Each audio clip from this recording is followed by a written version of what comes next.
Hi, hello. How's everyone doing? Good morning, good evening, good afternoon, whatever time it is. I'm just really happy that you're here right now.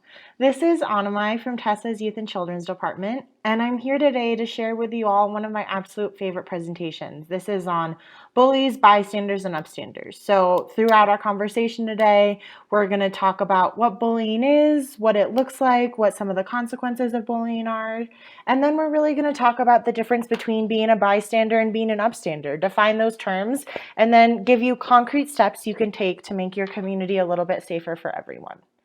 Before we do that, though, I do just kind of want to talk a little bit about who Tessa is, what the work we do. We're the leading domestic violence, sexual assault, stalking, and recently human trafficking agency in Colorado Springs. And so right now with COVID, a lot of our services are online. And so I do encourage you to go to tessacs.org. That's TESSACS.org. You can be connected with advocates through a chat option. You can still call our 24/7 safe line. And we've got a bunch of new resources on there as well. So definitely check that out. When things get back to normal, we do run advocacy out of our main office. Anyone over the age of 15 can consent to services. If you're under 15, we definitely still want to work with you, but we are going to chat about ways that we can loop in a parent or a guardian just to make sure that you're getting the support that you need. Last really important one I want to touch on is that 24-hour safe line. Once again, we have chat options available right now, but we do still operate that safe line. And so if it's 2 a.m. in the morning, we always have confidential victim advocates standing by waiting to answer your calls. So let's get into it. So the first thing we're going to talk about today is bullying. And before I give you my kind of official definition, I want you all to just take a second and think about what bullying looks like to you. Is this something that maybe you or a friend have experienced? How did that make them feel? What did that bully look like? Have you ever thought about maybe why people bullying? And so I want you to keep that in mind as we're talking today. Maybe we'll add on to that definition and reinforce some things you know, and hopefully you might learn something new as well. So this is the definition that we're going to work off today. And I'm not going to read it because you guys, I'm sure, are very capable of that.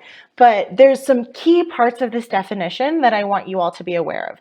So first of all, bullying is always unwanted, aggressive behavior. Just like abuse, there's never an excuse for it. There's never she was asking for it, or because a person looks or talks a certain way, they deserve this treatment. Every person is a human being. And as such, they deserve to be treated with respect and love and kindness. It's as simple as that. There's also always a real or perceived power imbalance. So what I mean by that is that one person has that power or wants to get that power. And that power can be social status. It can be that person's size and intimidation. And they're trying to take that away from someone else. So that's what we mean when we're talking about power imbalance. And unfortunately, bullying happens more than once. It's a repeated pattern of behaviors. And last part of that definition is it's hard to stop it sometimes. And so that's really what we're going to talk about today, or what are some ways that we can safely stop it and address it. But before we get into that, let's talk about different kinds of bullying. So we've got four major ones we're going to talk about. We've got physical bullying, we've got verbal bullying, we've got emotional bullying, and we've got cyberbullying. So physical bullying is kind of the typical bullying that we see a lot in TV. This is what our parents probably had a lot more experience with. Someone putting their hands on you in an effort to hurt you. Verbal bullying is a lot of kind of name calling, things like that. Emotional bullying does go along with that. But what makes emotional bullying unique is that there actually doesn't need to be words. A form of bullying can be suddenly isolating someone from a friend group, making them sit alone at lunch, or spreading rumors about someone. This is all bullying. And so what we see with a lot of these is that we go together. Oftentimes we see verbal and emotional bullying go together. We can have verbal and physical. Unfortunately, like we talked about, these things happen more than once, and usually there's a lot of different factors at play. And then lastly, we also have cyberbullying. And why it's so important to talk about cyberbullying is the reality is 10, 15 years ago, bullying would stop at school. Maybe someone would be experiencing it in the classroom and they could go home and disconnect from whoever was kind of bullying them, making fun of them. technology has made our lives a lot better. It's allowed us to be connected in new ways, to express ourselves in new ways, and that's awesome. But the downside of this is now that people are having a hard time escaping that bullying because it's extending outside of the classroom. It's going home with you. It's following people on their Instagrams, on their Snapchats, and all of these things. And so just like all the other types of bullying that we talked about, like physical, verbal, and emotional, cyberbullying has a lot of different parts. It's not just kind of sending someone mean text messages. It could be posting a meme of an unflattering picture or circulating sexual photos of someone, making someone watch things they didn't want to, even catfishing someone.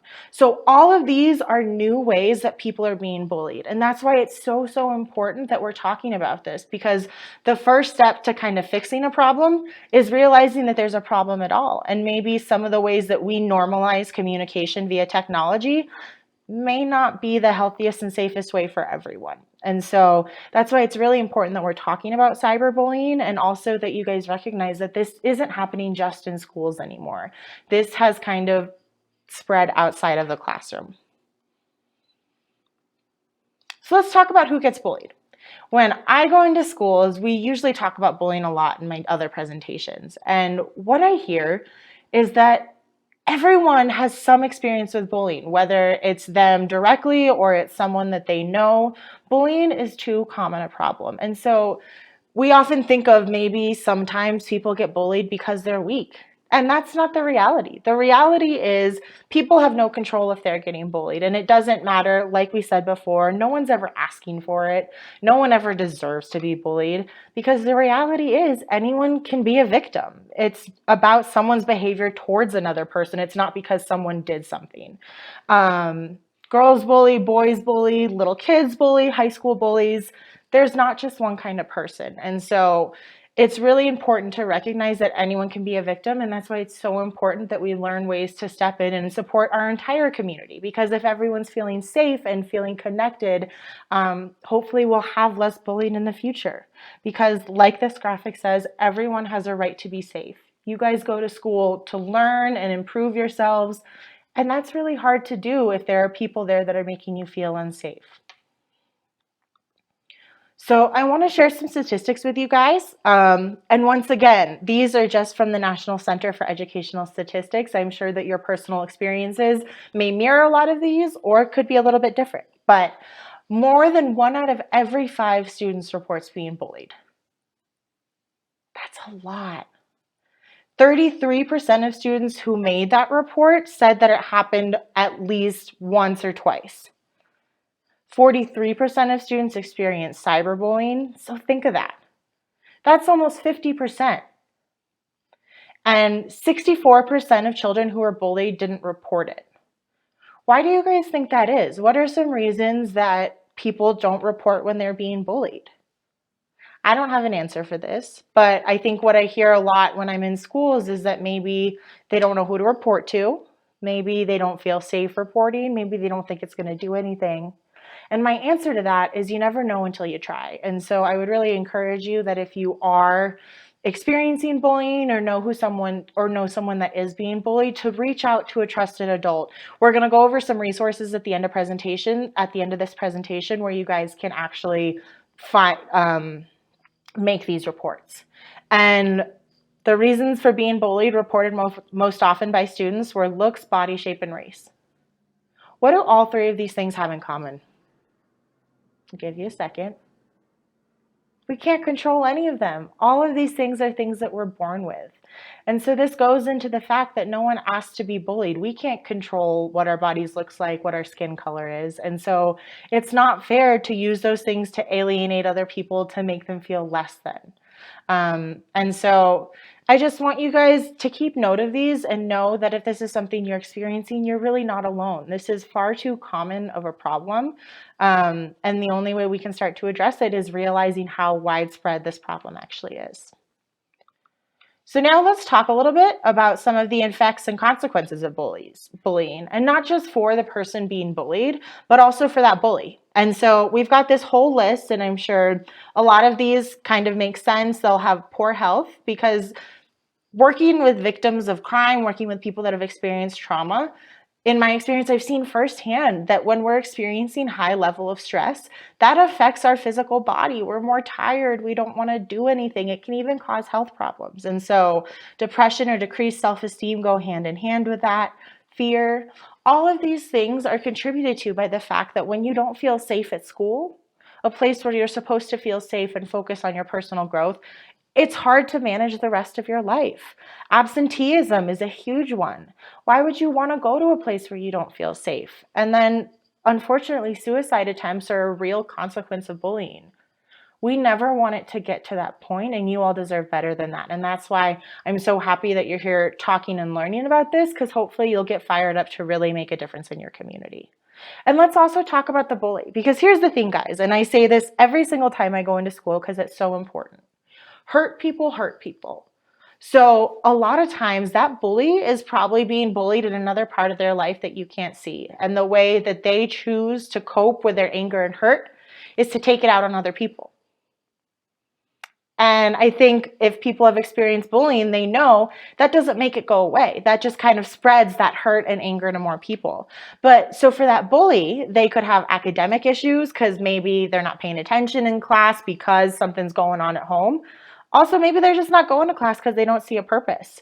Increased violent behavior. Unfortunately, it's kind of like a snowball. The more this behavior goes unchecked and there aren't discussions and resources given to that student to channel that hurt and frustration in other ways, it can get more and more violent. And unfortunately, it could end up with them ending up in the criminal justice system or with substance abuse issues. Once again, you all deserve a better outcome than this. I really like this graphic because it takes those statistics that we were talking about, it takes those consequences and really kind of puts them into one graphic. So I would encourage you to pause it, kind of look at those numbers. But I did want to bring your attention to something. So on the effects of bully sides, it talks about how males in particular resort to physical violence, and that's true. But I think it's also worth noting that when we're talking about cyberbullying, it's women who are more likely to perpetrate that kind of bullying. And so the bullies can kind of change on demographics, but like we've been talking about, anyone can be a bully. And so take a second, read over this. We see that 1 in 4 students will be abused and 1 in 5 admit to have done some kind of bullying. And so this just really kind of shows how widespread this issue is. It's not just one certain community. It's not just one school. This is an epidemic in the United States, and we're doing our best to stop it. And the only person that can is you. Because in reality, guys, there's a 57% chance that bullies will stop if someone says something to the bully. And so that's kind of what we're going to go into now, or what are some ways you can stand up to bullying in your community in a safe, healthy, and productive way. Because the last thing we want is for someone to stand up to a bully and become a victim of that bully themselves. And so let's talk about bystanders versus upstanders. Once again, take a second. Do you recognize one of those words? Do you recognize both of these words? The first thing we're going to talk about is what's a bystander. So a bystander is basically someone that sees something bad happening and doesn't say anything. And so this is called the bystander effect. And this term was coined in the 1960s when Kitty Genovese was murdered in her apartment complex, and 37 people saw it and didn't call the police. Because statistics show, and there have been a number of psychological studies that say when a bunch of people are watching something happen, they're less likely to speak up because they think that responsibility is going to fall on someone else. It's no one's fault. This is a normal human thing. But once again, we can change this and we can become someone that says something if we recognize that it's our natural inclination to just kind of stand by and wait for someone else to do something. What we want to do is give you all the tools to be that person that says something. Be that upstander. So what is an upstander? In its most simple form, an upstander is a person who stands up for their beliefs. They might be alone, they might face criticism from other people, but they realize that them speaking up and voicing their opinions about the injustice is more important than any backlash they might get. And so when we're talking about bullying, an upstander isn't the person that just kind of stays quiet and watches it happen. They're that person that intervenes. And I want to make it clear that I'm not saying you're getting in between the bully and their victim, but it's even something as simple as going up to that victim and being like, hey, I saw the way that person was talking to you, and that's not right. How are you doing? Let's change the focus from stopping that bully to supporting the people that are being bullied. And so I have a couple examples of upstanders. We've got Malala, she's a Pakistani activist for a girl's right to education. She's actually been shot because of her activism and continues to do work because she thinks it's important that girls get the same type of education as boys. She's also the youngest person to ever receive the Nobel Peace Prize. And then, of course, Martin Luther King Jr., he was an American Baptist minister who became one of the most kind of important members of the United States civil rights movement. And he's someone that, too, during his time, civil rights was not just something that everyone agreed on. It was really a contested, hot topic. And I'm going to rephrase the way I said that. It was a controversial thing. Not everyone agreed with it. But Dr. King really thought that civil rights were something that we all deserved and we all needed. And he was able to fight for that and be a voice for millions of people, and ultimately gave his life for his cause. And then our last one, we have Allie Reisman. So she's an Olympic gymnast for Team USA. She's won multiple gold medals. And she was one of the first people to speak out against the sexual abuse that she faced as a member of the USA gymnastics team. Because of that, she inspired other people within the organization to speak up about their experiences of sexual abuse as well, and really created an environment where these survivors could not just have their stories told, but be believed and have things done because of that. And so she spoke up, even though it was hard, even though she didn't deserve to have any things happen to her. She spoke up on behalf of herself and other survivors. And so how do we do it? How do we be an upstander? Because it's hard to stand up for things when it's an unpopular opinion. Being in school especially, there's so much pressure on you all. And so the first one is just being courageous, knowing that you have the ability and you have a voice and it needs to be out there. It needs to be heard. And so first way is to tell someone. You've heard me say this multiple times. Being an upstander doesn't mean going up to that bully directly. It can be going up to a teacher, going up to a school resource officer, making a report on the Safe to Tell app. As long as an adult knows what's going on, they can help intervene in the situation. But that's where we need you guys, because if they don't have these reports, if they don't know that things are happening, then they can't step in and help. So another way to be an upstander is to stop and distract the person doing bullying.